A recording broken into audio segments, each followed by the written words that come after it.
Liputan Sumsel, 12 partai politik yang ada di Kabupaten Banyuasin menerima hibah dari Pemkab Banyuasin mencapai 1,2 miliar rupiah yang akan dipergunakan untuk kegiatan politik.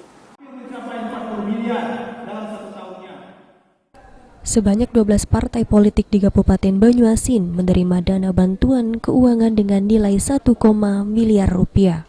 Pencairan dana bantuan keuangan parpol tersebut langsung Bupati Banyuasin Askolani sesuai Peraturan Bupati Banyuasin Nomor 89 Tahun 2022 tentang perubahan atas Peraturan Bupati 124 Tahun 2021. 12 partai politik yang menerima dana bantuan keuangan tersebut yaitu Partai Golkar dengan 222 juta rupiah, PDIP 198 juta rupiah, Gerindra 141 juta rupiah, PKB 137 juta rupiah, PAN 125 juta rupiah, PKS 101 juta rupiah, Nasdem 96 juta rupiah, Hanura 91 juta rupiah, Demokrat 69 juta rupiah, Perindo 55 juta rupiah, PPP 46 juta rupiah, dan terakhir PKP 25 juta rupiah.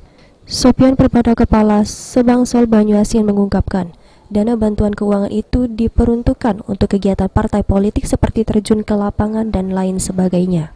Parpol di Kabupaten Banyuasin selesai semua. Ada 12 parpol. Total anggaran apa? Total anggaran 1,2 M. Itu diperuntukkan untuk apa, Pak? Untuk parpol-parpol itu.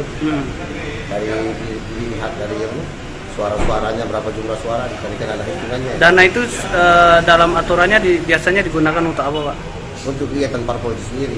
Mulai dari ya untuk dia turun ke lapangan segala macam, nanti ada SPJ yang bertanggung jawab. 5 partai politik di Banyuasin yang mendapatkan jumlah kursi terbanyak saat itu: Golkar 7 kursi, PDIP 7 kursi, Gerindra 6 kursi, PKB 6 kursi, dan PAN 4 kursi dengan total 45 kursi. Sulaiman, PAL TV.